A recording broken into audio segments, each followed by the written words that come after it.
ఈరోజు మాట్లాడే వాళ్ళు ఎంతమంది మాట్లాడుతున్నారు ఇంకా విజువల్ చూడలేదు, కానీ అసలు గత ప్రభుత్వం చేసిన వాళ్ళు మీరు గొంతు తెరవలేదు ఆ రోజున. ఆ రోజు సోనియా గాంధీ గారికి మీ రాష్ట్ర విభజన జరుగుతుంటే మీరు ప్లే కార్డు చూపించడానికి భయపడ్డ వాళ్ళకి మీకు ఢిల్లీలో మీకు ఏం ధైర్యం ఉంది? ఇన్ని కేసులు పెట్టుకొని మీరు ఎక్కడ ధైర్యంగా మాట్లాడగలరు? మీరు కేసులను ఎక్కడ ప్రజెంట్ చేయగలరు? మీరు నాకు ఆ భయాలు లేవు. నాకు ఉంటే పదవి ఉంటే పోద్ది, లేదంటే వదిలేస్తాను. నాకు లీజ్ బాధ. నాకు కాదు, నా బాధ్యత. నాకు పదవిని బాగా చేస్తాను అంతే. అంతేగాని పదవి పట్టుకొని వేలాడను నేను.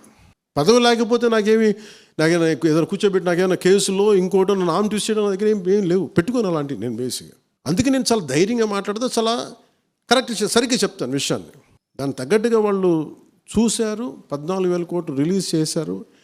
కొంతమంది కార్మికులు వాళ్ళు ఇష్టం లేక వాళ్ళు వెళ్ళిపోతున్నారు. దానికి మనం ఏం చేస్తాం? ఇప్పుడు ఎవరో ఒకరు వాలంటరీ రిటైర్మెంట్ తీసుకుంటే నేను ఏది ఆపుద్ది? గన్ పాయింట్లో పెడతాం ఎవరన్నా. చాలామంది వాలంటరీ రిటైర్మెంట్ తీసుకొని చాలామంది ఉద్యోగాలు వదిలేస్తారు.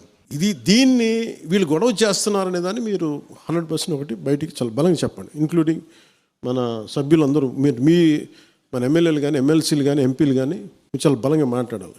మీరు మాట్లాడకపోతే ఏమవుతుంది? ఒకసారి కొన్ని విషయాలు మీరు కొన్ని పెద్ద విషయాలు అందరూ కలిసి మాట్లాడాలి.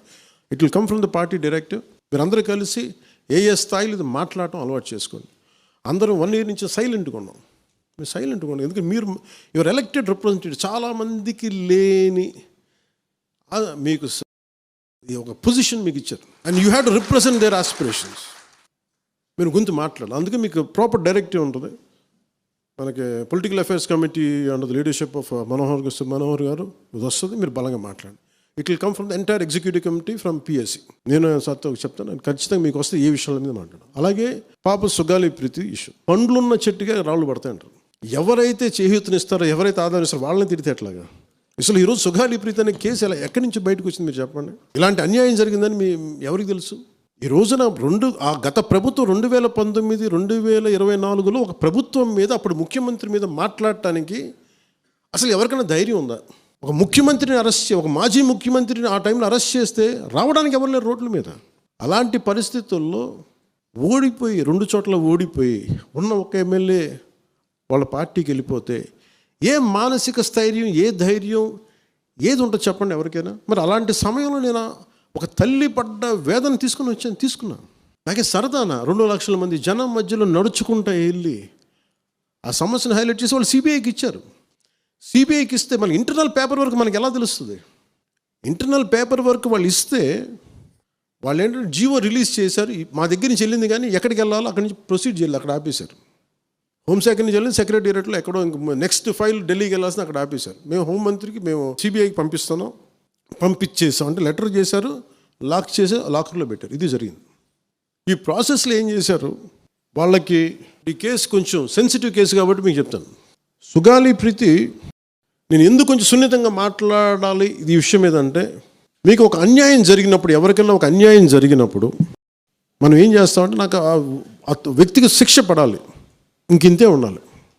వాళ్ళు ఏం చెప్తున్నారంటే, ఎవరైతే ఈ వెనకున్నారో, మరి గవర్నమెంట్ ద్వారా వచ్చారు, గత ప్రభుత్వం ఎలా వచ్చారో, వాళ్ళు ఏం చేశారంటే, మనం పెట్టిన ఒత్తిడి ఆ రోజు 2 లక్షల మంది మనం జనంతో తీసుకెళ్ళి అది నేషన్ వైడ్ ఇష్యూ అయ్యేటప్పటికి వాళ్ళు చేసింది ఏంటంటే, మనం చేసిన పోరాటం వల్లే ఎస్సీ ఎస్టీ అట్రాసిటీ కేసు బాధితులకు చట్ట ప్రకారం ఇచ్చే ప్రయోజనాలు, పరిహారాలు వారి కుటుంబానికి దక్కాయి. కర్నూలు రూరల్ మండలం దిన్నెదేవరపాడులో 5 ఎకరాల వ్యవసాయ భూమిని కేటాయింపబడింది. ఆ గ్రామం కర్నూలు నగరానికి 9 కిలోమీటర్ల దూరంలో ఉంది. ఈ రోజున మార్కెట్ వాల్యూ కనీసం ఎకరాకది వాళ్ళు చెప్పడం మీరు క్రాస్ చెక్ చేసుకుని 2 కోట్ల వరకు ఉంటుందని చెప్తా ఉన్నారు. వీరి కుటుంబానికి కర్నూలు కార్పొరేషన్లో కల్లూరు వద్ద 5 సెంట్ల ఇంటి స్థలాన్ని కేటాయింపు చేసిన ప్రభుత్వం. సెంటు 10 లక్షల నుంచి 15 లక్షల వరకు ఉంటుంది.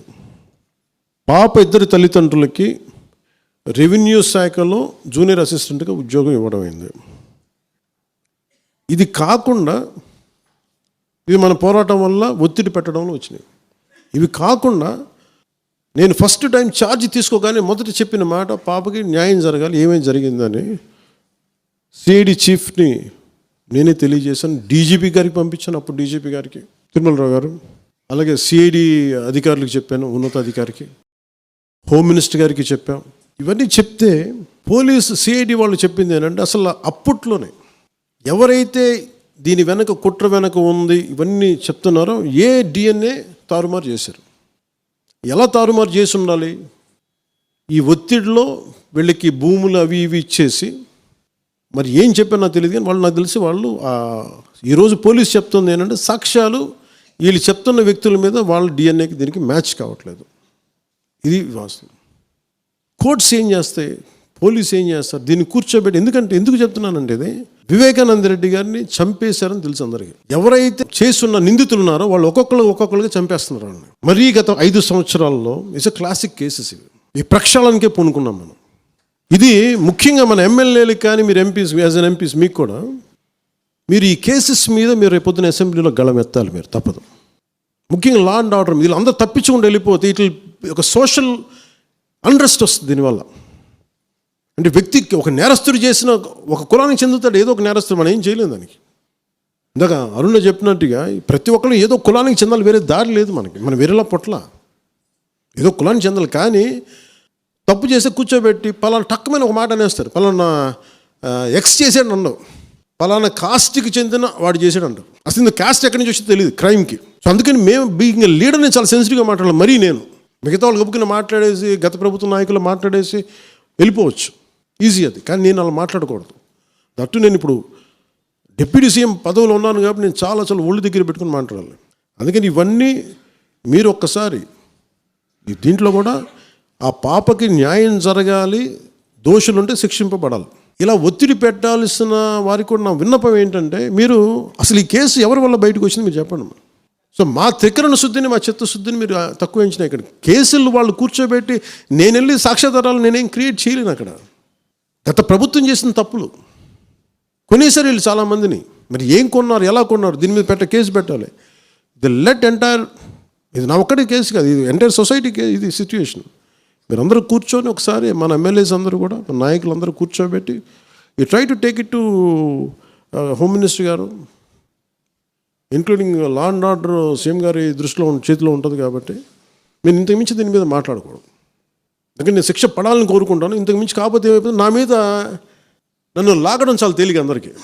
ఎందుకంటే నేను మెత్తని మనిషిని కదా, నా మీద రాళ్ళు వేసేయండి ఈజీ, నా చొక్కా పట్టుకోవడం ఈజీ. అదే గత ప్రభుత్వం ముఖ్యమంత్రిని పట్టుకోమని చెప్పండి, ధైర్యం కూడా చేయరు. ఇప్పటికీ ధైర్యం చేయరు. ఎందుకంటే వాళ్ళ మనుషులు ఇళ్లలోకి వచ్చి కొడతారు, క్రిమినల్స్ వచ్చి ఇళ్లలోకి వచ్చి కొడతారు, చంపేస్తారని భయం. మనం ప్రజాస్వామ్యం కదా, మనం భరించాలి.